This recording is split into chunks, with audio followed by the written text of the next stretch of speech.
అందరికీ praise the lord. ఈరోజు మనం రాజుల గ్రంథంలో ఉన్నాం కదా. మొదటి రాజుల్లోకి వచ్చేసినాము. నిజంగా ఇదంతా గురించి చెప్పాలంటే బైబిల్ మొత్తం కూడా ఇస్రాయేల్ సంతతి గురించే చెప్పబడింది. కాబట్టి ఏదేమైనా మనం కూడా అక్కడి నుంచి వచ్చిన వారమే, ప్రతి ఒక్కరు కూడా. కాబట్టి దేవుడు 12 గోత్రాలుగా చేసినాడు యాకోబు సంతానం నుంచి. ఆ 12 గోత్రముల నుంచి వచ్చిన వారందరూ కూడా ఇశ్రాయేలు ప్రజలు, యూదా ప్రజలు. నిజంగా యూదా గోత్రానికి దేవుడు, యూదా రాజ్యంలో దేవుడు 2 గోత్రాలను ఇచ్చినాడు. నిజంగా చెప్పాలంటే యూదా గోత్రం ఆశీర్వదించబడిన గోత్రం. అది ఎప్పుడైనా ఇంకోసారి చూసుకోవచ్చు. నిజంగా చూసినట్లయితే మనం ఈ గ్రంథం అంతట్లో మనం చూసినట్లయితే కొన్ని మాటలే చెప్పుకొని 3 భాగాలు ఉన్నాయి. ఈరోజు మొదటి రాజుల గ్రంథం 3వ అధ్యాయంలో ఆ 3 భాగాలు చూసుకుందాం. కొంచెం ఇంట్రడక్షన్ తర్వాత దేవుడు దావీదు వాగ్దానం చేస్తా అతని సంతానం నుండి ఒక మెస్సియా రాజు వస్తాడని కూడా దేవుడు చెప్పినాడు. ఆయన ఈ లోక రాజ్యాలన్నిటిపైన దేవుని రాజ్యాన్ని స్థాపించి అబ్రహాముకు చేసిన వాగ్దానాలు నెరవేరుస్తాను అని దేవుడు చెప్పడం జరిగింది.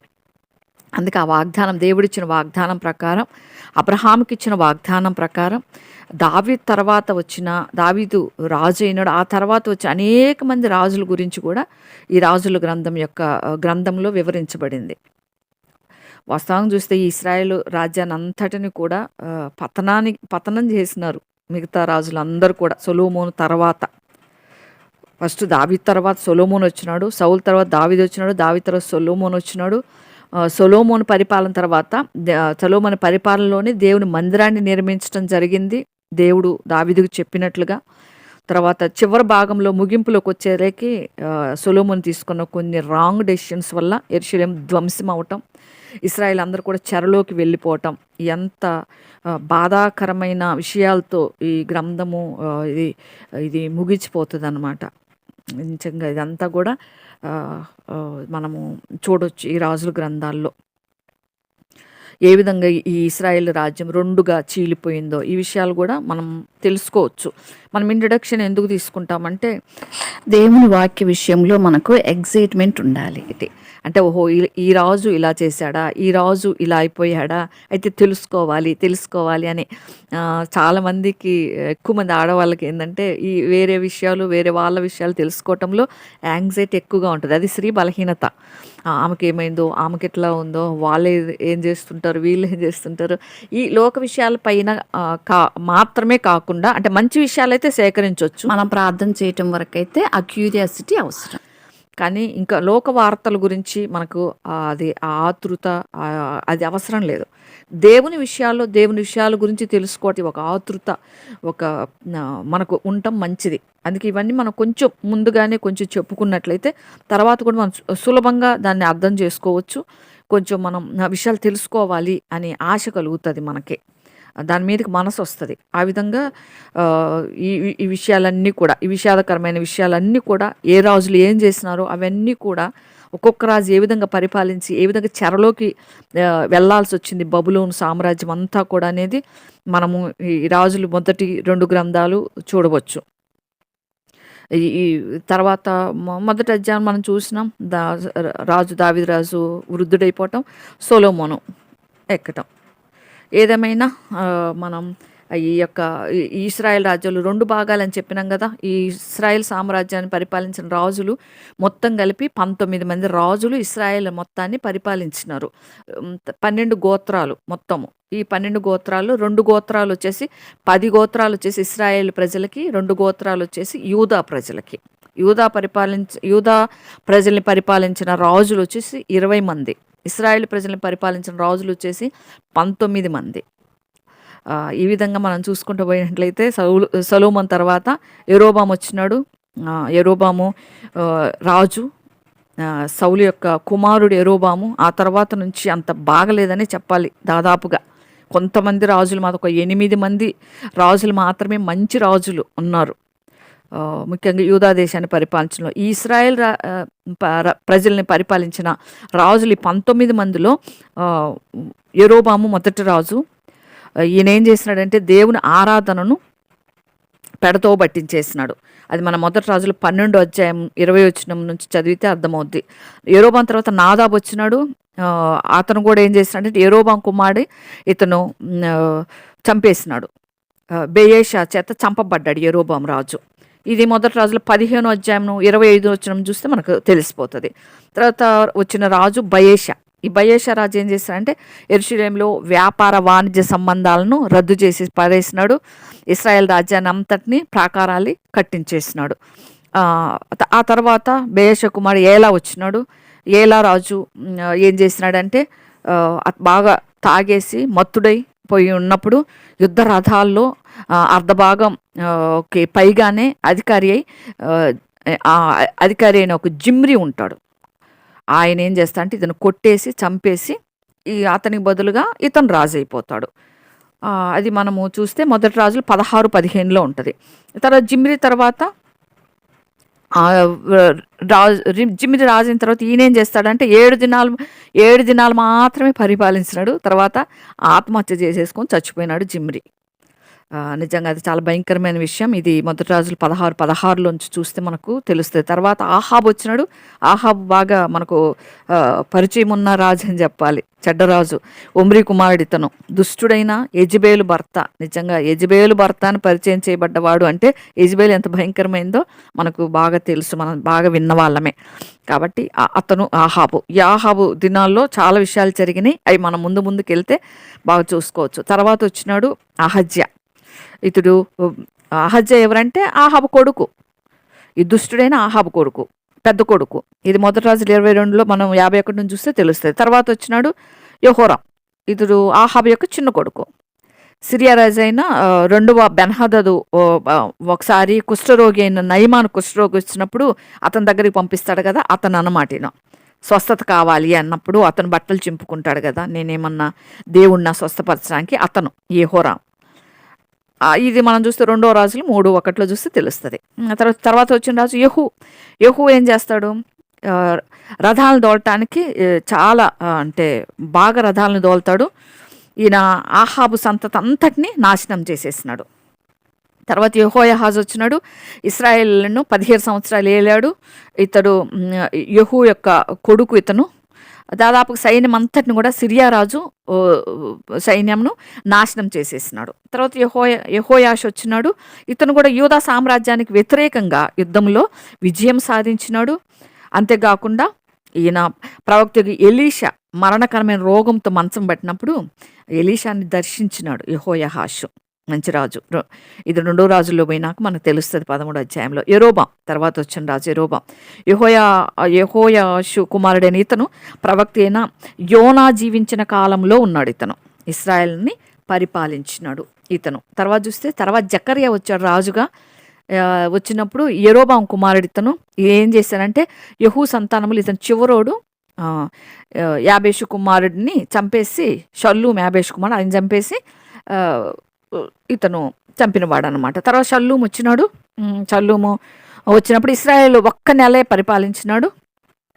ఈయన ఏం చేసినాడంటే ఈయనని ఎవరు చంపారంటే మహనయ్యం చంపేసినాడు 1 నెల పరిపాలించగానే. తర్వాత మహనయ్యము రాజు అయినాడు అతను చంపి. తర్వాత ఇశ్రాయేలు 10 గోత్రాలను పరిపాలించిన ఈ యొక్క అతి క్రూరమైన రాజుల్లో ఇతను ఒకడు. మహనయ్యము చాలా క్రూరుడు ఇతను. తర్వాత ఈ మహనయీము తర్వాత పెకహ్యా వచ్చినాడు. తర్వాత ఈ పెకహ్యాని ఎవరు చంపారంటే మహనయీం కొడుకు కుట్ర చేసేసి చంపేసినాడు. తర్వాత పెకహు. తర్వాత హోషియా ఇతన్ని కుట్ర చేసి పెకహుని చంపేసి హోషియా రాజు అయిపోతాడు. ఈయనకేమో అషూర్ రాజును, ఈ హోషియా ఏమో అషూర్ రాజు అయినా అషూర్ రాజు ఏం చేస్తాడంటే షల్మనేసరు అషూర్ రాజు. ఆయన ఏం చేస్తాడంటే ఇతన్ని సంఖ్యలేసి బందీ గృహంలో పెట్టేస్తాడు హోషియాని. వీళ్ళు ఇశ్రాయేలు ప్రజల్ని పరిపాలించిన రాజులు. ఇక అదే తొందరగా మనము యూదా గోత్రాన్ని ప్రజల్ని పరిపాలించిన రాజులు 20 మంది రాజుల గురించి త్వరగా చెప్పుకొని 3 భాగాలు మాత్రమే ఉన్నాయి మొదటి రాజుల గ్రంథంలో. 3 భాగాలు క్లుప్తంగా నేను చెప్పి ముగించేస్తాను, తొందరగా ముగిస్తాను. తర్వాత ఈ యూదా ప్రజల్ని పరిపాలించిన 20 మంది రాజులు 8 మంది రాజులు మంచివాళ్ళు, మిగతా వాళ్ళందరూ కూడా చెడ్డ రాజులని చెప్పాలి. మొట్టమొదటి రాజు రెహబాము. ఈ యొక్క రెహబాము ఎవరంటే సొలొమోను కుమారుడు. ఇతనికి బుద్ధిహీనత ఉంది అని పేరు తెచ్చుకున్నాడు. అహంభావం ఉంది ఇతనికి.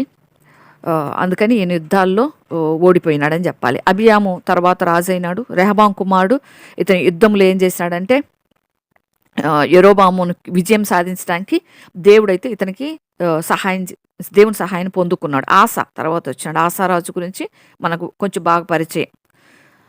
ఈయన అబియాం కుమారుడు. ఆసా తర్వాత సామ్రాజ్యము కొంచెం దైవికంగా మారింది. ఆ దినాల్లో ఆసా దేవునిపైన ఆధారపడటం. తర్వాత యెహోషాపాతు రాజు అయినాడు. ఈయన ఆసా కుమారుడు. ఈయన మంచిగా నౌకల్ని మంచిగా సిద్ధపరిచినాడు. ఇశ్రాయేల్ రాజు ఆహాబుతో సంధి చేసుకున్నాడు యెహోషాపాతు. తర్వాత పశ్చాత్తాపడ్డాడు. ఈయన కూడా కొంచెం మంచి రాజే అనొచ్చు. తర్వాత యెహోరాము యెహోషాపాతు యొక్క కుమారుడు. ఇతనికి దుష్టురాలైన ఆహాబు ఉంది కదా, దుష్టుడు. ఆహాబు వీళ్ళు అతల్యాని వివాహం చేసుకుంటాడు ఇతను, ఆహాబు కుమార్తెను. తర్వాత అహజ్యా రాజు ఏం చేస్తాడంటే యెహోరాము అతల్య కొడుకు. ఇతడు యెహూ చేత చంపబడ్డ రాజు అతల్య. తర్వాత అతల్య రాణి అయింది. తర్వాత ఈమె ఆహాబు కూతురు అతల్య. తన భయంకరమైనది అతల్య అని మనకు తెలుసు. వాళ్ళ కొడుకులు చచ్చిపోయిన తర్వాత ఈమె సింహాసనానికి వస్తుంది. రాజులందరినీ చంపేస్తుంది. చాలా చెడ్డది అని చెప్తా ఉంటారు. అతల్య గురించి మనం విన్నాం. తర్వాత యోవాషు రాజు అయినాడు. ఆమె తర్వాత ఆమె చంపబడిన తర్వాత తన అహజ్యా కుమారుడు ఈ చిన్నప్పుడే అతల్య వద్ద నుండి తప్పించుకున్నాడు చనిపోకుండా. తర్వాత 7 ఇయర్స్లోనే ఆయన పరిపాలనకి ఎక్కుతాడు ఇతను యోవాషు. ఆ తర్వాత వచ్చేటప్పుడు అమజ్యా రాజు అవుతాడు. అమజ్యా కూడా మంచి రాజే. యోవాషు కుమారుడు ఇతను ఇశ్రాయేల్ రాజులు యోవాషు చేతిలో ఓడిపోతాడు ఇతను. తర్వాత ఉజ్జియా అమజ్యా కుమారుడు. ఇతను ఉజ్జియా దేవుని మందిరంలో పాపాన్ని అరికట్టలేకపోయినాడు. కొంత ఫెయిల్యూర్ అయింది. మంచి రాజు అయినప్పటికీ కొంతవరకు ఫెయిల్ అయినాడు ఈ ఉజ్జియా కూడా. అందుకే దేవుడు మొత్తడం వల్ల, కుష్ఠరోగంతో మొత్తడం వల్ల మరణం వరకు కూడా అతను కుష్ఠవ్యాధి చేతనే బాధపడి మరణించినాడు. తర్వాత ఉజ్జియా తర్వాత యోతాం రాజు అయినాడు. తర్వాత దేవుని మందిరానికి ఎత్తైన ద్వారం కట్టించాడు ఈ ఉజ్జియా కుమారుడు. తర్వాత యెరూషలేములో బలం చేకూర్చాడు. ఇతను ఒక మంచి రాజు. తర్వాత ఆహాజు రాజు అయినాడు. ఈయన ఏం చేశాడు, దేవుని దృష్టికి చెడ్డవాడైపోయినాడు. తన సొంత కుమారుణ్ణి అన్ని దేవులకు బలి ఇచ్చిన గనుడు అనమాట ఇతను అనొచ్చు. అంత చెడ్డరాజు అనమాట ఈ ఆహాజు. తర్వాత హిజ్కియా రాజు అయిపోయినాడు. తర్వాత ఈయన చాలా మంచి రాజు హిజ్కియా. అంతేకాదు ప్రవక్త అయిన యోషియాకు బెస్ట్ ఫ్రెండ్ అనమాట. దేవుని దూత అష్షూరీయులకు చంపేసినప్పుడు, యెరూషలేమును రక్షించినప్పుడు హిజ్కియా యూదా సింహాసనాన్ని పరిపాలిస్తున్న రాజు ఇతను అనమాట. తర్వాత మనష్య వచ్చినాడు హిజ్కియా కుమారుడు ఇతను. తర్వాత తన కుమారుడే వచ్చిన రాజుగా యూదా సామ్రాజ్యాన్ని పరిపాలించిన రాజులందరిలో మిక్కిలి చెడ్డోడు మనష్య. తర్వాత అతని కొడుకు ఆమోను వచ్చినాడు. ఇతని సొంత సేవకులే ఇతన్ని కుట్ర చేసి చంపేసినారు. తర్వాత అతని కొడుకు యోషియా వచ్చినాడు. దేవుని మందిరంలో ధర్మశాస్త్ర గ్రంథాన్ని కనుగొన్నప్పుడు ఈ యోషియా యూదా సామ్రాజ్యానికి రాజుగా ఉన్నాడు అనమాట. యోషియా దినాలు ధర్మశాస్త్ర గ్రంథాన్ని కనుగొన్నారు. ఆ యోషియా రాజు ఆ సమయంలో ధర్మశాస్త్ర గ్రంథం చదివించటము అవన్నీ కూడా జరిగింది. తర్వాత మనం చూస్తాం 2 రాజు గ్రంథంలో. యెహోయాహాజు వచ్చేసి యోషియా చనిపోయిన తర్వాత సింహాసనం ఆక్రమించి 3 నెలలకే పరిపాలించి ఐగుప్తు దేశంలో ఉన్న రిబ్లా పట్టణంలో మరణించేదాకా అతన్ని ఫరో బంధకాల్లో పెట్టడం జరిగిందనమాట. ఈ విధంగా తర్వాత ఇంకిద్దరు రాజులు మిగిలినారు. యెహోయాకీము ఒకడు, ఈయన యోషియా కుమారుడు. ఇతను ప్రవక్త అయిన ఇర్మియాను బాగా హింసించినాడు. ఇర్మియా రాసిన గ్రంథాన్ని కాల్చిపడేసినాడు. ఆ తర్వాత శుభ్రంగా అతన్ని నెబుకద్నెజరు ఎత్తపోయి చెరగొనిపోయేసి బంధించేసినాడు ప్రవక్తని బాధ పెట్టినందుకు. తర్వాత యెహోయాకీను రాజు అయినాడు. ఆ తర్వాత ఇతను ఏమైనాడంటే ప్రత్యేకమైన తీర్పు అనుభవించినాడు. నెబుకద్నెజరు యెరూషలేము బబులోను పురానికి చెరగొనిపోయినాడు ఇతన్ని కూడా, యెహోయాకీను కూడా. తర్వాత సిద్కియా, ఈయన ఇంకా భయంకరమైన రాజు. ఇతను యెహోయాకీనుకి పినతండ్రి అవుతాడు. యెరూషలేము పట్టణంలో దేవుని మందిరాన్ని నాశనం అయిపోయింది. అప్పటికి అతను ఆయన ఎదుటనే ఈ సిద్కియా ఎదుటనే బబులోను రాజు ఏం చేస్తాడంటే సిద్కియా కుమారులందరి కళ్ళని ఊడదీసేస్తాడు.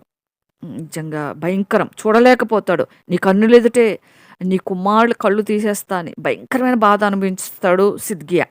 కాబట్టి ఈ విధంగా ఒక్కొక్క రాజు గురించి మనం తెలుసుకుంటా పోతే చాలా భయంకరమైన విషయాలు, అందులో విషయాలు మనం చాలా తెలుసుకోవచ్చు. చాలా యాంగ్జైటీగా ఉంటుంది. దేవుని వాక్యాన్ని తెలుసుకోవటం అనేది చాలా ముఖ్యం. అందులో ఇప్పుడు మనం మొట్టమొదటి దావీదు తర్వాత ఉన్న రాజుల్లో మనం సొలొమోను దగ్గరికి వచ్చినాము.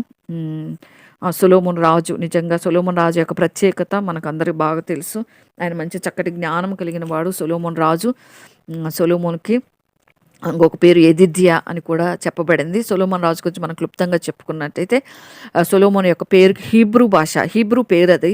వాస్తవానికి సొలొమోను అనే పేరు చాలా విషయాలు హీబ్రూ భాషలో అర్థాలు చూసినట్లయితే బైబిల్లో విషయాలు కంటే హీబ్రూ భాషలో చాలా అంటే క్లారిటీగా ఉన్నాయి అన్నమాట. పరిశీలించుకున్నట్టయితే హీబ్రూలో చాలా తెలుగులో అడిగిన ప్రశ్నలకి హీబ్రూ భాషకి వెళితే కరెక్ట్ జవాబు కూడా మనకు దొరుకుద్ది.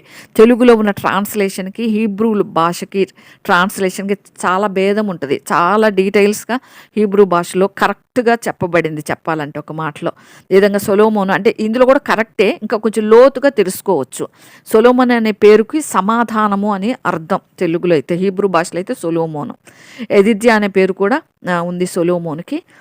తర్వాత కొంతమంది లెముయేలు అని కూడా సొలొమోనుకి వాళ్ళ తల్లి పెట్టుకుంది, ప్రతిష్ఠించబడిన వాడు అని కూడా అంటారు. అది ఎంతవరకు కరెక్టో తెలియదు. తర్వాత సొలొమోను చరిత్ర మనకు తెలిసిందే. 700 మంది భార్యలు, 300 మంది ఉపపత్నులు కలిగిన వాడు.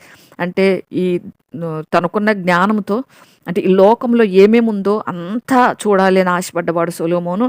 అసలు ఏమి ఈ లోకంలో ఉంది అన్నీ అంటే చూడటమే కాదు, దాన్ని అనుభవించాలి అనుకున్నవాడు సొలొమోను చెప్పాలంటే. దేవుడు చక్కటి జ్ఞానం అడిగాడు, వివేకం అడిగాడు. దేవుడు వివేకము హ్యాపీగా ఇచ్చాడు, దాంతోపాటు అడగనివి కూడా ఇచ్చాడు. మనం మొదటి నుంచి చూసినట్లయితే 3వ అధ్యాయంలో మొదటి నుంచి 3 వచనాలు మనం ఒక భాగంగా తీసుకోవచ్చు. సొలొమోను ఐగుప్తు కుమార్తెను తర్వాత వివాహం చేసుకున్నాడు. అతనికి అల్లుడైపోయినాడు. దేవుని యొక్క నగరంలో యెహోవా మందిరాన్ని యెరూషలేము చుట్టూ ప్రాకారం కట్టించి ముగించిన తర్వాత ఫరో కుమార్తెను తీసుకొచ్చి దావీదు పురానికి రప్పించుకున్నాడు. అంతవరకు యెహోవా నామం చేత కట్టించబడిన మందిరము లేదు ఆ రోజుల్లో. ఉన్నత స్థలములు యందు మాత్రమే బలులు అర్పించేవాళ్ళు. అయితే ఇప్పుడు సొలొమోను వచ్చిన తర్వాత దావీదు కట్టడను అనుసరించి సొలొమోను ఏం చేస్తారంటే యెహోవా దేవుని బాగా ప్రేమించి ఉన్నత స్థలముల్లో దేవుని బలులు మాత్రం అర్పించాలి అని ఉన్నత స్థలాల్లోనే ధూపం వేస్తూ ఉంటాడు. ఇది మనం మొదట 3వ అధ్యాయంలో మొదట 3 వచనాల్లో మనం చూస్తాం. నిజంగా ఇది చాలా గొప్ప విషయం. సొలొమోను మొట్టమొదటి చేసింది ఏంటంటే తన సీక్రెట్ కనుక్కున్నాడు దేవుడిచ్చిన జ్ఞానముతో. కానీ ఇంకా సంపూర్ణ జ్ఞానము దేవునిలో కూడా అడుగుంటే సొలొమోను బాగుండేది. ప్రజలను పరిపాలించడానికి మాత్రం జ్ఞానం అడిగినాడు సొలొమోను. దేవుడు సమృద్ధిగా ఇచ్చినాడు. అది స్టార్టింగ్లోనే ఉపయోగించుకున్నాడు. అది మనం చూస్తాం ఈరోజు. నిజంగా చాలామంది యాజకులు ఉండటం కూడా సొలొమోను కాలంలో చాలా గొప్ప విషయం. యాజకులను తన దగ్గర పెట్టుకున్నాడు. ఎవరు ఏ పని చేయాలో ఆ పని జ్ఞానంగా చేపించుకున్నాడు సొలొమోను రాజు. యాజకుల పని యాజకులది, మందిరం కట్టేవారి పని మందిరం కట్టుతారు. ఈ విధంగా చాలా జ్ఞానయుక్తంగా చేసుకున్నాడు. సైన్యాధిపతిగా నాతాను ప్రవక్త, ఈ సాదోకు వీరందరూ కలిసి సొలొమోను రాజుని అభిషేకించడం జరిగింది, ఆశీర్వదించడం జరిగింది, పట్టాభిషేకం చేయడం జరిగింది. నిజంగా ఒక చక్కటి పరిపాలన చేస్తూ ఉన్నాడు సొలొమోను. ప్రజలందరినీ కూడా సంతోషపరుస్తూ ఉన్నాడు. ఇంకొక సొలొమోనులో ఉన్న ఇంకొక గొప్పతనం ఏంటంటే దేవుడు తనకిచ్చిన జ్ఞానాన్ని బట్టి శత్రువులందరినీ కట్టడి చేసినాడు. సొలొమోనుకున్న జ్ఞానం అంట ప్రపంచం అంతా తెలిసిపోయిందంట ఆ దినాల్లో. ఎందుకంటే ఇశ్రాయేల్ ప్రజలందరినీ, యూదావారిని ఇశ్రాయేల్ ప్రజలందరినీ కూడా ఏకంగా పరిపాలించిన వారు దావీదు తర్వాత సొలొమోను. నిజంగా సొలొమోను అంత జ్ఞానంగా పరిపాలించడం చూసి బయట రాజులు భయపడి ఎవ్వరు కూడా సొలొమోను టచ్ కూడా చేయలేదు. అందుకే ఆ దినాల్లో యుద్ధాలు ఎక్కువ లేవు. తన అన్నను మాత్రము చంపించేశాడు సొలొమోను. ఎందుకంటే నాలుగో గొర్రె దావీదు కుమారుడు. లాస్ట్‌లో అతను కూడా చనిపోయినాడు. ఎందుకంటే ఎవరికి చెప్పకుండా సీక్రెట్‌గా తను రాజయినాడు. కానీ దేవుని ఉద్దేశంలో సొలొమోను రాజు కావాలి. కాబట్టి అతన్ని చంపించటం జరిగింది సొలొమోను. ఆ తర్వాత సొలొమోను రాజయినాడు. ఈ విధంగా సొలొమోను రాజు దేవుడిచ్చిన జ్ఞానం నిజంగా దేవుని దగ్గర నుంచి పొందుకుంది ఏదైనా సరే అది అనేకులకి భయాన్ని పుట్టిస్తది అని మనం ఈ సొలొమోను జ్ఞానం ద్వారా, సొలొమోను దేవుని దగ్గర నుంచి వచ్చిన జ్ఞానం ద్వారా వచ్చిన లాభం ఏంది అనేది మనం పరీక్షించుకుంటే దేవుని దగ్గర నుంచి తెచ్చుకున్నాడు ఆ జ్ఞానం. అందుకే పెద్ద పెద్ద అనేకమైన రాజులు కూడా భయపడ్డారు సొలొమోనుకి. సొలొమోను దగ్గరికి రావటానికి కూడా భయపడ్డారు. అమ్మో! మహా తెలివిగల్లోడు, మనం దగ్గరికి పోతే తన తెలివితోటి మనల్ని ఏమైనా చేయొచ్చు అని చెప్పి ఎవ్వరు సొలొమోను ముట్టటానికి కూడా ధైర్యం చేయలేదు. అందుకే మనం దీని నుంచి నేర్చుకోవాల్సిన పాఠం ఏంటంటే ఏది మనకు కావాలన్నా ప్రభువు దగ్గర నుంచి పొందుకోవాలి, సొంత జ్ఞానము కాదు. నిజంగా యాకోబు పత్రికలో ఉన్నట్టుగా పైనుంచి వచ్చు జ్ఞానం అంట సులభంగా లోబడే జ్ఞానం. తన పరిపాలన కోసం జ్ఞానం అడిగాడు, చక్కగా పరిపాలన కోసం ఉపయోగించుకున్నాడు, ప్రజల కొరకు ఉపయోగించుకున్నాడు, ప్రజలను చక్కగా పాలించుకున్నాడు. ప్రభు దగ్గర నుంచి ఏదైతే పొందుకున్నాడో ఆ జ్ఞానాన్ని చక్కగా పరిపాలన కొరకై సొలొమోను మహారాజు వాడుకున్నాడు. కాబట్టి చివరికైతే చాలా పతనమైపోయినాడు, చాలా తప్పిపోయినాడు. ఎందుకంటే స్త్రీ వ్యామోహంతో ఇంకా అనేకమైన డబ్బు కూడా దేవుడు ఇచ్చింది మాత్రమే కాకుండా ప్రజల మీద భారం పెట్టేసి అంత బంగారంతో మందిరాన్ని కట్టించటం. అంత బంగారమే యెరూషలేములో మందిరం, అంత బంగారంతో కట్టించాడు, చాలా చక్కగా కట్టించాడు. కాకపోతే ప్రజల మీద పన్నులేసాడు, పన్నుల భారం మోపాడు సొలొమోను. అది చేయకుండా ఉండాల్సింది కొన్ని విషయాలు. అంతేకాకుండా విగ్రహారాధన తీసుకొని వచ్చినాడు సొలొమోను. అంటే పెక్కుమంది భార్యలు, ఒక్కొక్క భార్య వచ్చి నాకు గుడి కట్టిమంటే ఇంకొకరు ఇంకొక గుడి కట్టిమంటే అక్కడంతా విగ్రహారాధన దేవుడు ఎందుకు వద్దంటాడంటే ఇప్పుడు మనం చూసినాం కొంతమంది రాజులు వారి పిల్లల్ని బలి ఇవ్వటం, దేవతలకు బలి ఇస్తారు పిల్లల్ని. ఆ దినాల్లో ఇంత భయంకరం గుండాలు దాటిస్తారు. నిజంగా ఇటువంటి జరగకుండా ఉండటానికి దేవుడు విగ్రహారాధన ఖండించాడు. ఒక బొమ్మను తయారు చేసుకుని అదే దేవుడు అంటే దానికి రకరకాల పనులు చేయాలి, రకరకాలుగా దానికి సమర్పించుకోవాలి, దానికి వ్యయం ఖర్చు పెట్టాలి, దానికోసం ఇంకా ఎన్నెన్నో చేయాలి. అందుకే దేవుడు అన్నాడు, నేను సృష్టికర్తను, నన్ను పూజించండి, నా మాట వినండి. విగ్రహాలు పెట్టుకొని అనవసరమైన విషయాల్లో చేసుకొని ఆ విగ్రహాల్లోకి వచ్చేసి చీకటి శక్తులు కూర్చుంటాయి. జస్ట్ అది ఒక బొమ్మ, దాంట్లోకి ఏం చేస్తాయంటే ఎక్కడ లేనిపోని అన్ని చీకటి శక్తులన్నీ వచ్చి ఆ బొమ్మలో కూర్చొని చేయడానికి కార్యాలన్నీ చేస్తాయి. అనేకమైన చేయకూడని పనులని ప్రోత్సహిస్తూ ఉంటాయి. అవి విగ్రహాలు బొమ్మలు, వాటికేం తెలుసు? మూగవి, చెవులుండి వినలేవు, నోరుండి మాట్లాడలేవు, కన్నులుండి చూడలేని వాటిని పెట్టుకొని మొక్కుతా ఉంటే ఆ మొక్కేది ఆ బొమ్మకి కాదు, అందులో కూర్చున్న చీకటి శక్తులకి. అందుకే ప్రభు ఖండిస్తాడు, వద్దు, అవన్నీ వచ్చి మీకు కీడు చేస్తాయి, మీకు హాని చేస్తాయి, మీకు తెలియదు అని. అందుకే దేవుడు అంటాడు, ఇహలోక సంబంధమైన దేవత మనుషులకు గురుడితనం కలుగజేసింది. అందుకే సృష్టికర్తను విడిచి సృష్టిని ఎందుకు పూజిస్తున్నారంటే ఈ యొక్క ఈ గురుడితనం ఎలా వస్తుందంటే ఈ విగ్రహాల్లో ఉన్నటువంటి చీకటి శక్తులు. అందుకే అంటారు చాలామంది, ఒక దైవజనుడు చెప్తూ అన్నారు, ఒక అంటే ఏ ఐడీలు ఉండకూడదు. ఒక ఈవెన్ ఎవ్వరు ఫీల్ అయినా ఎవరన్నా పర్వాలేదు, కానీ మరియమ్మ బొమ్మ కానీ యేసుప్రభు బొమ్మ కానీ అది కూడా చెక్కి పెట్టకూడదు. యేసుప్రభు అలానే ఉన్నారు అని మనకు ఎవరు చూసి చెప్పలేదు. ఒక గెస్సింగ్ అంతే. మానవ రూపంలో ప్రభు జన్మించారు కాబట్టి మనిషిగా ఆ రూపాన్ని చెక్కారు, మంచిదే. సాధువుగా మృదువుగా ప్రభు ఉంటారు కాబట్టి ఆయన గుణలక్షణాలను బట్టి ఆయన వస్త్రధారణ కూడా బైబిల్లో ఉంది కాబట్టి ఆ విధంగా మంచిదే. కానీ దాన్ని విగ్రహంగా పెట్టుకొని పూజించడం మంచిది కాదు. ఆ విగ్రహంలో కూడా ఏదో ఒకటి వచ్చి కూర్చుంటుంది. విగ్రహం అంటే సాతానుడికి చాలా ఇష్టం, సాతాను శక్తులకి చాలా ఇష్టం. ఏ బొమ్మన్న ఉంటే దాన్ని మనం ప్రేమిస్తూ ఉంటే, మనం దేన్ని ప్రేమించినా అది విగ్రహము అని దేవుడు ఎందుకన్నాడంటే, మనం ఎక్కువగా దేన్ని ప్రేమిస్తూ ఉంటే దానిలోకి సాతానుడు జొరబడతాడు. అది సొలొమోను ఇక్కడ చేసిన పని. ఈ విగ్రహారాధన తెచ్చిపెట్టినాడు. ఒక్కొక్క భార్య వచ్చి నాకు ఒక గుడి కట్టి కూడా గుళ్ళన్నీ గడిచి విగ్రహాలను తెచ్చిపెట్టేసినాడు.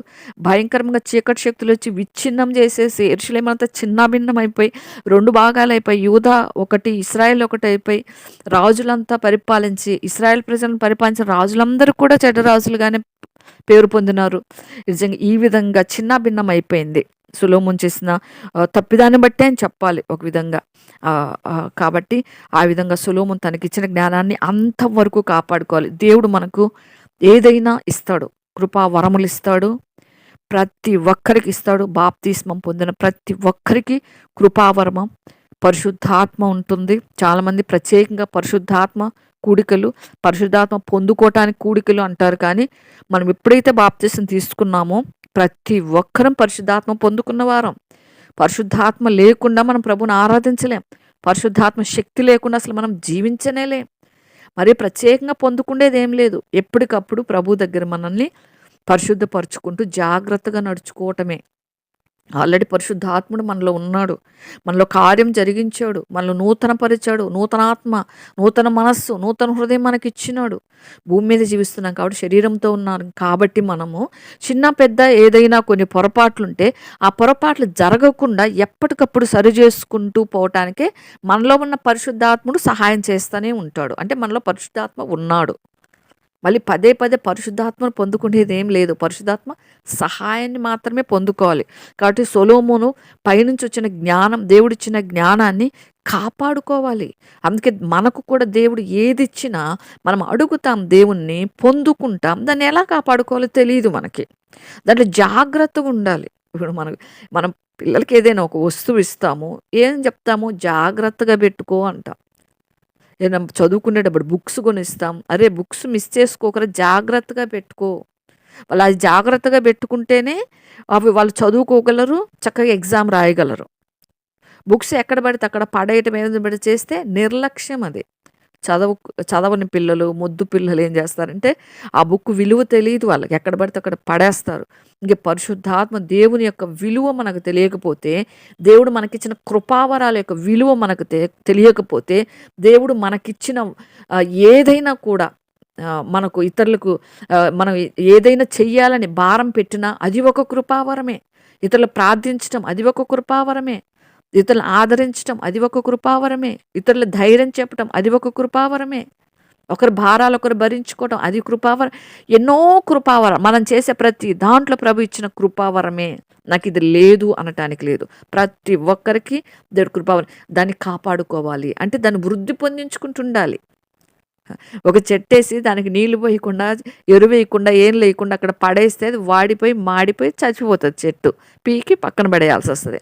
దేవుడు కూడా మనకి ఇచ్చిన వాటిని మనము దాన్ని ఏం చేయాలంటే వాక్యం అనే నీళ్లతో, వాక్యం అనే ఆహారంతో దాన్ని పొంచి పోషించుకుంటూ బలపరుచుకుంటూ మనకిచ్చిన కృపావరాన్ని దాన్ని ఎక్కువ చేసుకోవాలి. నాకెందుకులే, వాళ్ళతో నాకేం పనిలే, వాళ్ళకి సహాయం చేస్తే నాకేం వస్తుందిలే, వాళ్ళతో మాట్లాడితే నాకేం వస్తుందిలే, నాది నాకు సరిపోయింది, ఏం వాళ్ళకి చేయాలనే రూల్ ఏముంది, వాళ్ళకి చేస్తే నాకేమొస్తుంది అని అనుకుంటే ఆ కృపావరం దేవుడు అక్కడి నుంచి తీసేసి ఇంకొకరికి ఇచ్చేస్తాడు. కాబట్టి కృపావరాలు ఏదైనా దేవుని దగ్గర నుంచి పొందుకుంది. సొలొమోను ఇది కాపాడుకోలేకపోయాడు.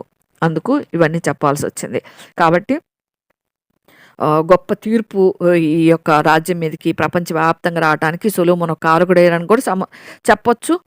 ఏదేమైనా చక్కగా దేవుని మందిరాన్ని నిర్మించిన గొప్ప వ్యక్తి సొలొమోను. అంతే 7 ఇయర్స్లోనే అద్భుతంగా అన్నీ చేసేసినాడు. ఇంకా సొలొమోనులో విషయాలు తెలుసుకోవాలంటే సొలొమోను తన యొక్క జ్ఞానంతో 3000 సామెతలు రాసినాడు, 1500 కీర్తనలు రాసినాడు.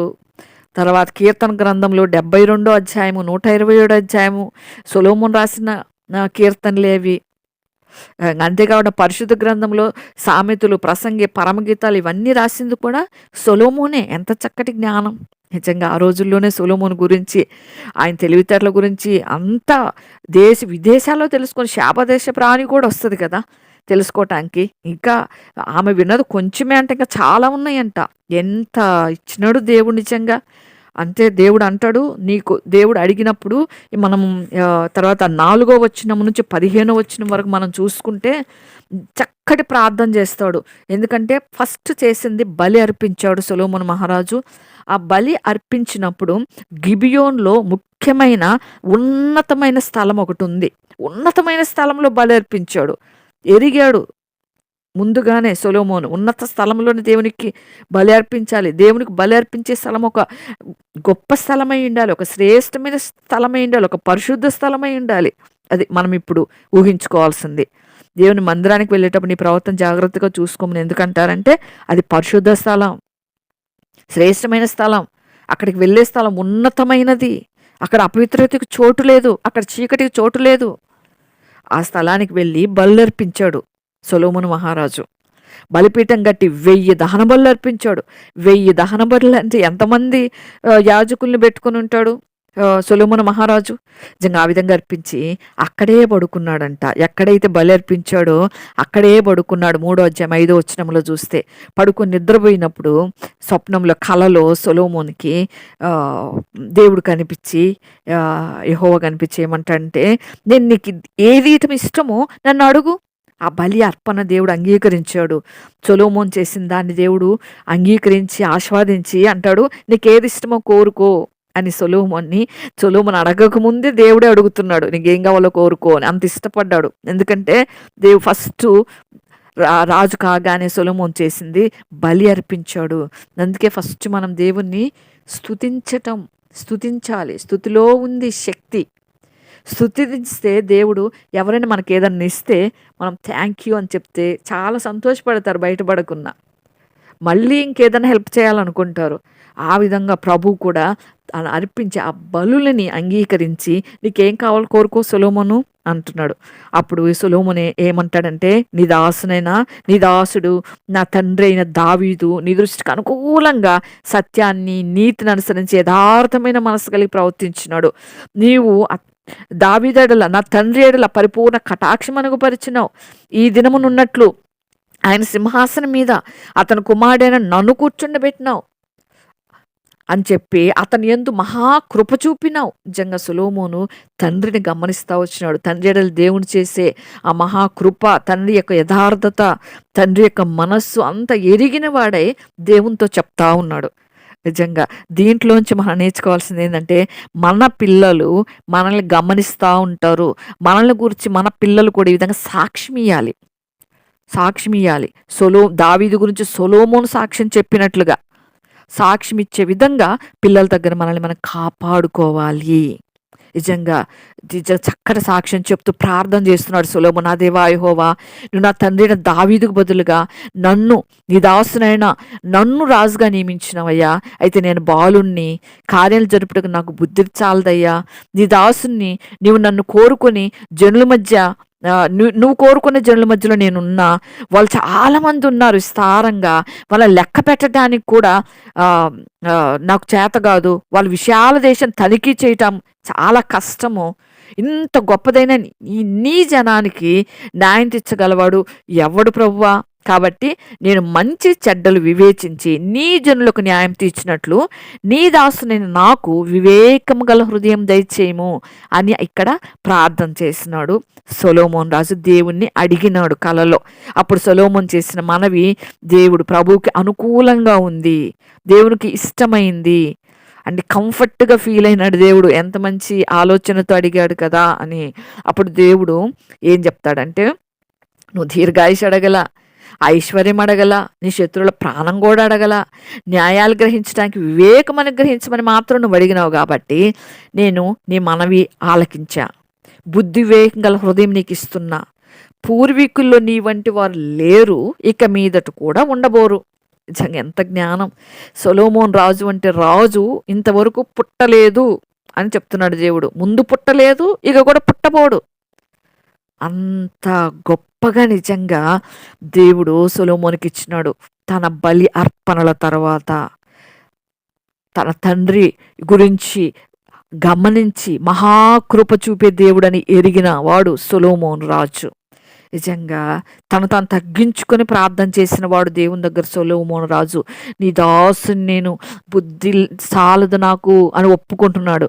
నిజంగా మనం కూడా ప్రభా నేను చేతగాని దానను, నేను చేతగాదు, నాకేం తెలీదు ప్రభా, నువ్వు నాకు బోధించవా, ఈ దినం ఎలా నడుచుకోవాలో నాకు చెప్పవా అని మనం ప్రభు అడిగితే ప్రభు మనల్ని నడిపిస్తాడు. చాలాసార్లు ఏం చేస్తా ఉంటా అంటే, నాకన్నీ తెలుసు, నాకు ఆల్రెడీ అన్నీ తెలిసిపోయినాయి, నాకు తెలివి ఉంది, సొంత తెలివితేటలతో మనం ఏం చేయలేము అని సొలొమోనుని బట్టి మనం తెలుసుకోవచ్చు. అంత గొప్ప రాజే తను తాను తగ్గించుకొని, నా బుద్ధి సరిపోదయ్యా నీ ప్రజల్ని పరిపాలించడానికి, నీ ప్రజలు అంటున్నాడు. చాలామంది రాజులు ఇతర రాజులు ఏమంటారు, ఏయ్ నా కింద ఉన్నారా మీరు అంటారు. కానీ దేవుని ప్రజలుగానే చూస్తున్నాడు సొలొమోను కదా. చిన్న సంఘాల్లో కూడా నా సంఘం నాది అని అంటూ ఉంటారు. ప్రభు యొక్క సంఘం, ప్రభు దానికి శిరస్సు. కాబట్టి ఆ విధంగా సొలొమోను మహారాజును బట్టి మనం తెలుసుకోవచ్చు. ఇంకా అదేవిధంగా మనం చూస్తే దేవుడు అన్నీ ఇచ్చినాడు సొలొమోనుకి. నువ్వు అడక్కపోయినా నేను ఘనత, నీకు ఐశ్వర్యం అన్నీ ఇస్తున్నా. నిజంగా నీ దినములన్నిట్లో రాజులు నీ వంటి వాడు రాజుల్లో కూడా ఉండడు. నీ తనే దావీదు నా మార్గంలో నడిచి నా కట్టడలను నేను నియమించిన ధర్మం అంతటిని గైకున్నట్లు నువ్వు కానీ వాటిని గైకొని నడిస్తే నేను దీర్ఘాయుష్మంతుగా చేస్తా. ఇక్కడ ఒక కండిషన్ పెట్టినాడు, కండిషన్ అప్లై చేసినాడు దేవుడు. అందుకే ప్రతి వాగ్దానానికి ముందు కండిషన్. దేవుడు తన్నే సొలొమోనుని అడిగాడు, సొలొమోను అడిగి ఊహించిన దానికంటే ఎక్కువగానే ఇచ్చాడు. అయితే నువ్వు దీర్ఘాయుష్మంతుడు కావాలి అంటే నువ్వు నీ తండ్రి నడిచిన మార్గంలో నడవాలి, అప్పుడు నేను దీర్ఘాయుష్మంతుని చేస్తా అన్నాడు దేవుడు. అప్పుడు సొలొమోనుకి మెలుకు వచ్చేస్తుంది, మేలుకుంటాడు. ఓ ఇది కళ అనుకుంటాడు. తర్వాత యెరూషలేముకు వస్తాడు. యెహోవా నిబంధన మందసం తీసుకొని మళ్ళీ బలులు అర్పిస్తాడు, సమాధాన బలులు, దహన బలులు అర్పించి సేవకులందరికి విందు చేయిస్తాడు. ఓ దేవుడు నాతో మాట్లాడినాడు సంతోషంగా దేవునికి అర్పించి. ఇది 15 వచ్చిన వరకు మనకు 3వ అధ్యాయంలో చూసుకున్నాం. ఇది రెండో భాగం. మూడో భాగంకి వస్తే మొట్టమొదటనే 2 స్త్రీలు వస్తారు, అది మనకు తెలిసిన విషయమే. వాళ్ళకి చక్కటి తీర్పు ఇవ్వడానికి దేవుడు ఇచ్చిన జ్ఞానంతో నిజంగా చక్కటి తీర్పు దేవుడు ఇస్తాడు. 2 వేశ్యలైన స్త్రీలు వస్తారు, కుమారుడు ఉంటారు. ఆ స్త్రీలు కూడా భయంకరంగా, ఆ పుట్టిందే పాపంతో పుట్టినోడు. ఒక స్త్రీకి చచ్చిపోగానే ఈమె ఎత్తపోయి చచ్చినోడిని ఏదో పడకలో పొర్లింది, ఈ చచ్చినంత అక్కడ పెట్టేస్తుంది, అక్కడ నుండి తెచ్చి ఇక్కడ పెట్టుకుంటుంది. తెల్లాలేసలేకి ఆమెకి కొడుకు ఉండడు. ఆ విధంగా వచ్చినారు. ఈ సందర్భం మనకు తెలిసిందే. ఇక వాళ్ళిద్దరు వస్తారు స్త్రీలు రాజు దగ్గరికి, వాళ్ళ విషయం అంతా చెప్పుకుంటారు. ప్రభా రాజా చచ్చింది దాని బిడ్డ, బతికింది నా బిడ్డ అంటే ఆమంటది లేదు లేదు చచ్చిందే దాని బిడ్డ, బతికింది నా బిడ్డ అని ఈమంటది. అప్పుడు దేవుని జ్ఞానంతో, దేవుడిచ్చిన జ్ఞానంతో సొలొమోను చక్కటి తీర్పునివ్వటం మనము ఇక్కడ చూస్తాం. 23వ వచనంలో చూస్తే అంటారు, సరే ఓకే ఇక్కడ మనకు సొలొమోను ఎట్లా కనిపిస్తున్నాడంటే ఒక సైకియాట్రిస్ట్గా కనిపిస్తున్నాడు, ఒక మానసిక వైద్యుడిగా కనిపిస్తున్నాడు. వాళ్ళ ఫీలింగ్స్ చూశాడు సొలొమోను బాగా చక్కగా. చచ్చింది నా బిడ్డ, ఇద్దరు కొట్లాడుకుంటున్నాడు, వీళ్ళకి ఎట్లా తీర్పు తీర్చాలి అని చెప్పేసి అక్కడ రాజు ఏం చేస్తాడంటే ఆజ్ఞిస్తాడు వాళ్ళకే, ఓ కత్తి ఒకటి తీసుకురండి అని. ఎవరక్కడ, కత్తి ఇక్కడ తీసుకురండి అంటాడు. చెప్పి ఆ బిడ్డని చిరసాగం చేసే చెరకు మొక్క ఇచ్చి పడేసేయండి అంటాడు. అన్నప్పుడు అప్పుడు ఒక ఆమె ఏమంటుంది అంటే, అయ్యో వద్దురాజు ఆ బిడ్డని చంపొద్దు, తీసపోయి ఆమెకే ఇచ్చి అన్నట్టే. ఇంకొక ఆమె ఏమంటది, అది కరెక్ట్ రాజా, చంపి చిరసగం, ఏం చేసుకుంటుంది ఆమె. అక్కడ వాళ్ళ మైండ్ని బట్టి సొలొమోను నిజంగా చాలా జ్ఞానం, దేవుడిచ్చిన జ్ఞానం అది. మానసిక వైద్యుడు అని చెప్పాలి. ఓ చంపేయమంటావా, నీ మైండ్ ఏందో నాకు అర్థమైపోయింది. ఈమెకే ఎవరైతే చంపొద్దన్నారో ఆమెకి ఆ బిడ్డనిచ్చేయండి, ఆమె బిడ్డ అని చెప్పి సొలొమోను తీర్పు తీర్చడం నిజంగా చాలా చక్కటి జ్ఞానం. నిజంగానే దైవికమైన జ్ఞానం. నిజంగా ఎన్నో గ్రంథాలని కూడా సొలొమోను అందుకే రాయగలిగాడు. నిజంగా తర్వాత చెట్లు గురించి రాశాడు సొలొమోను మహారాజు. అందుకే అంత జ్ఞానం, మానసికమైన పరిస్థితులను గ్రహించి ప్రజలకు తీర్పు తీర్చేవాడు. నిజంగా ఇంత జ్ఞానవంతుడు ఇంకా పరిపాలించిన రాజు. అయితే తను చేసిన అజ్ఞానం పనుల వల్ల ఎక్కువ మంది స్త్రీలను వివాహం చేసుకొని అనవసరమైన వాటిని అన్నిటిని అనుభవించి చివరికి మొత్తం వ్యర్థం అనేసి 60వ ఏటలోనే 60 ఇయర్స్‌లోనే చచ్చిపోయినాడు సొలొమోను. మరి అదొక బాధాకరమైన విషయం. ఏదేమైనా ప్రఖ్యాతిగాంచిన రాజు నిజంగా సొలొమోనుకు విరుద్ధంగా దేవునికి విరుద్ధంగా కొన్ని కార్యాలు జరగటాన్ని బట్టి ఆ విధంగా చనిపోయినాడు. దేవుడు ముందే చెప్పినాడు, దావీదు నడిచినట్టు తండ్రి నడిచినట్టు నడిచిన దీర్ఘాయుషిస్తా అన్నాడు. తను చేసిన పొరపాట్లను బట్టి త్వరగానే చనిపోయినాడని చెప్పాలి. నిజంగా ద్వితీయోపదేశం 16లో చూస్తే మోషే ఇశ్రాయేలుకి చెప్పినట్లుగా ఆజ్ఞలు 16 అధ్యాయంలో ఆజ్ఞలు ఇచ్చినాడు దేవుడు వాటన్నిటిని కూడా చేయలేకపోయినాడు. దేవుని ఆజ్ఞలు పాటించలేకపోయినాడు. దాన్ని బట్టి కూడా సొలొమోను త్వరగానే తను చనిపోవటం జరిగింది. ఏదేమైనా కూడా దావీదు రాజ్యం అయితే స్తుతి ఆరాధనతో నింపాడు. దావీదు ఎక్కువగా ఆరాధిస్తాడు. దావీదు కీర్తనలో కూడా ఎక్కువ స్తుతులు ఉంటాయి.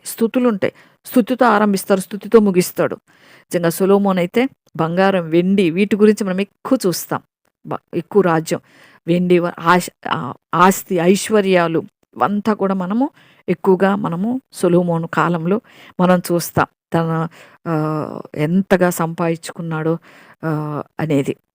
ఈ విధంగా ఏదేమైనప్పటికీ ప్రజల మీద పన్నుభారం మోపటం, ఇటువంటి కార్యాలు తప్పిదాలు చేయటం చేసినాడు. జ్ఞాని ఏమయ్యను అని కొరింథీ పత్రికలో ఉన్నట్లుగా చివరికి కొన్ని అజ్ఞాన పనులు కూడా చేసినాడు. అందుకే చివరి వరకు దేవుడిచ్చిన దాన్ని కాపాడుకోవాలి. ఆరంభం కంటే అంతం మేలు. దావీదు అంతం చాలా బాగుంది. ఆరంభంలో చాలా కష్టాలు పడినాడు. అంతంలో నెమ్మదిగా ప్రభు దగ్గర చేరుకున్నాడు. నెమ్మదిగా ఏ బాధ లేకుండా పీస్ఫుల్గా చనిపోయాడు.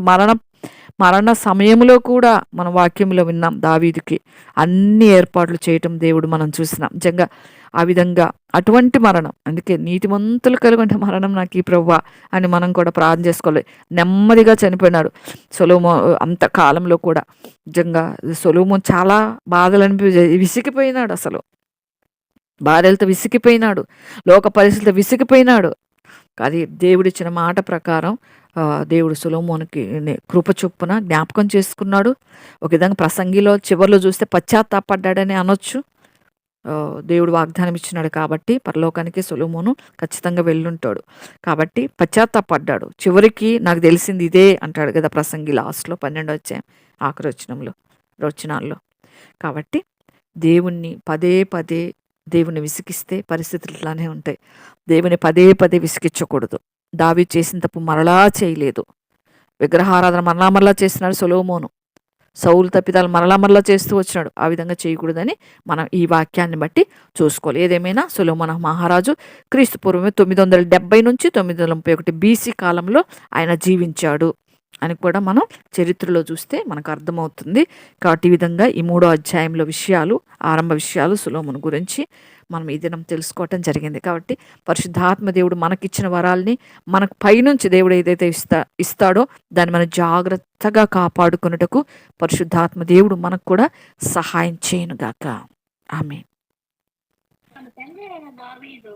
నియమించిన కట్టడలను అనుసరించుచు సొలొమోను యెహోవా యందు ప్రేమ ఉంచెను గాని ఉన్నత స్థలములో అతడు బలులను మాత్రము అనుసరించడం లోపం లేదు. ఈ మాటకు అర్థం నాకు అర్థం కాలేదండి. ప్రేమించను కానీ ఉన్నత స్థలములో గాని ఎందుకు పెట్టాడు కదా? గానిలో అర్థం ఏంటి?